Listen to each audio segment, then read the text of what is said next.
లేకపోతే ఎంత హీనంగా చూస్తుంది అనే భయం అయితే కల్పించినారు. నాకైతే ఇమీడియట్ రియలైజేషన్ వామ్మో డబ్బు అనేది మనకంటూ పెట్టుకోవాలి, నేను డబ్బును పెద్దగా లెక్క పెట్టేవాని కాదు, అమౌంట్ అనేది ఎంత రోల్ ప్లే చేస్తుందని నాకు అర్థమైంది.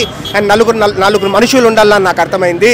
And at the same time ఇంకా మూవీ గురించి వస్తే డెఫినెట్లీ మనం హ్యాపీగానే మనం బయటకు వస్తాము. ధనుష్ గారు, నాగార్జున గారు మంచి పర్ఫార్మెన్స్, శేఖర్ కమ్లా గారే మెయిన్ బ్రో, ఆయనే హీరోని మనం అనొచ్చు. తర్వాత ధనుష్ గారు, నాగార్జున గారు.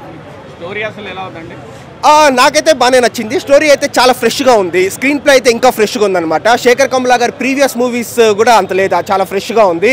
ఎందుకంటే లైక్ ఒక బిచ్చగాడు ఆ పదే ఆవేదన కావచ్చు, ఆయన ఎంత సమాజంలో బాధపడుతూ ఉంటారు, సమాజం ఎలా చూస్తూ ఉంటుంది అనే ఎలిమెంట్స్ అంతా చాలా కొత్తగా చూపించినారు. అండ్ అదే కాకుండా ఒక అవుట్లైన్ కూడా బాగా కొత్తగా ఉంది. శేఖర్ కమ్లా గారి మూవీస్ సొసైటీని కొంత ఇన్స్పైర్ చేసేలాగా ఉంటాయి, లీడర్ సినిమా అట్లాంటివి.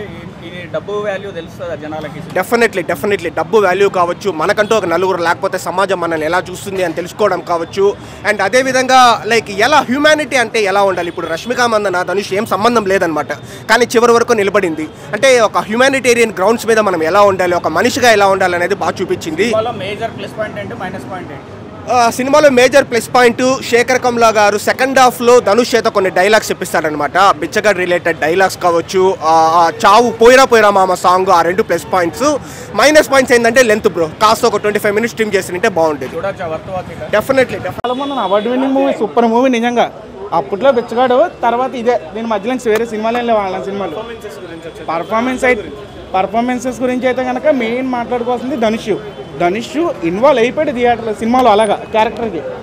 సినిమా మాత్రం ద గ్రేట్ మూవీ అన్న. Sekhar Kammula writing, DSP music, Dhanush acting, ఈ మూడు కాంబినేషను మాస్ అంటే మామూలుగా ఎరగదీస్తాడు ధనుష్.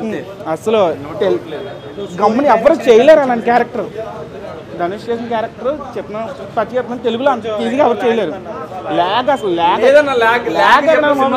సినిమా ల్యాగ్ అని ఎక్కడ ఉంది, ఏదో ఒక పాయింట్ చెప్పమని ల్యాగ్ ఎక్కడ ఉండవు. ల్యాగ్ అంటే ఏం లేదు, పర్ఫార్మెన్స్ మొత్తం అలాగా ట్రాన్స్లో వెళ్ళిపోతుంది సినిమా మొత్తం, అలా ఉంది సినిమా. అలా ఏం కాదు కానీ ఏంటి అంటే ఒక హెల్పింగ్ క్యారెక్టర్ అది నిజంగా. మెయిన్ హీరో అయితే కనుక ధనుష్, కాకపోతే నాగార్జునకి క్లైమాక్స్ ఆయన చేసేదానికి అయితే కనుక మొత్తం కూర్చోలేవరు, సీట్లు ఎవరు కూర్చోరు ఇంకా క్లైమాక్స్లో ఆయన చేసిన దానికి, అలా ఉంటారు నాగార్జున క్యారెక్టర్. కుబేరా సినిమా విషయం లేకపోతే సినిమా గురించి మాట్లాడే ముందు really big hats off to Sekhar Kammula garu, the Kammula's masterpiece Kubera. ఈ సినిమా అర్థం చేసుకోకుండా ఈ సినిమాని ఫ్లాప్ చేస్తే 100% ఆడియన్స్దే తప్పు. హానెస్ట్లీ చెప్తున్నా, జనాలదే తప్పు. మళ్ళీ TFI ఫెయిల్డ్ అని చెప్పేసి 2 years తర్వాత రుద్దడం తప్ప, ఈ సినిమాని అండర్ రేట్ చేయడం తప్ప వేరే పాయింట్ లేదు. హానెస్ట్లీ చెప్పాలంటే ద మెయిన్ ఫ్యాక్టర్ వచ్చేసి నాగార్జున గారు, the soul of the film and the character of the film Dhanush గారు. వీళ్ళిద్దరు లేకపోతే సినిమా లేదు. వీళ్ళిద్దరూ ఇచ్చిన కాంట్రిబ్యూషన్ ఈ సినిమాకి వేరే హీరోస్ ఇందులో ఉంటే వాళ్ళు అంతకు మించి కూడా ఇవ్వలేరు, ఆ 50% కూడా ఇవ్వలేరు. ధనుష్ గారు చేసినట్టు ఏ హీరో చేయలేడు ఇప్పటిదాకా. హానెస్ట్లీ ఆ ఫస్ట్ 30 minutes ఏదైతే బెచ్చం ఎత్తుకుంటాడో ఆ బెచ్చం ఎత్తుకునే సీన్ ఏ హీరో డేర్ చేయడు. అలాగే నాగార్జున గారు ఇటువంటి type of character a senior hero కూడా డేర్ చేయడు.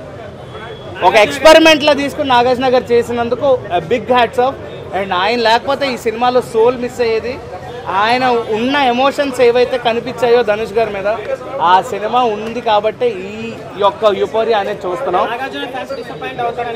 డిసప్పాయింట్ ఏం లేదన్న. హానెస్ట్లీ ఒక పాయింట్ అయితే తెలుసు, ఆయనే ముందు చెప్పారు, నేను ఇలాంటి స్క్రిప్ట్ యాక్సెప్ట్ చేసినా సరే మా ఫ్యాన్స్ యాక్సెప్ట్ చేశారంటే మా ఫ్యాన్స్ ఎంత మంచోళ్ళు అని చెప్పేసి ఆయన మొన్నే ప్రీ రిలీజ్ ఈవెంట్లో చెప్పారు. డైరెక్టర్ ఖాతాలో ఈ మా హీరోనే చెప్పాడు, మేమేం చెప్తాం ఇంకా. Honestly, it's a Shekhar Kamala's film. This is not a side character bro. Cinema side character కాదు ఇది. ఆయన లేకపోతే సోల్ లేదన్నప్పుడు ఆ క్యారెక్టర్ గుర్తుపెట్టుకుంటాం అంతే, హీరోని గుర్తుపెట్టుకోం.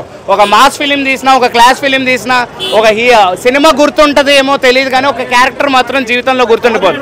అలాంటి క్యారెక్టర్ నాగార్జున గారు. మెయిన్ హీరోగా చాలా ఫిలిమ్స్ చేశారు, ఆ ఫిలిమ్స్లో ఉన్న రిసెప్షన్ కూడా మనం చూసే ఉన్నాం. ఇప్పుడు వేరే సీనియర్ హీరోస్ కూడా చాలా సినిమాలు చేస్తున్నారు. అలా అని చెప్పేసి ఒకటే రూట్లో ఎవరు వెళ్ళరు కదా. హానెస్ట్లీ ఆయనకి ఇంకో పేరు ఉంది, ద సెల్యులాయిడ్ సైంటిస్ట్ అని. ఎక్స్పెరిమెంట్ చేయకుండా ఇంత దాకా వచ్చిండడు, ఇంతమంది న్యూ డైరెక్టర్స్ని ఇంట్రడ్యూస్ చేసి ఉండడు. ఆనెస్ట్లీ శేఖర్ కమల గారే మొన్నే చెప్పారు, నాగార్జున గారు లేకపోతే ఈ సినిమాలో సోల్ లేదని.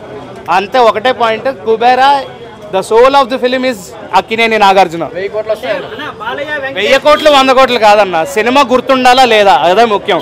Collections are not important.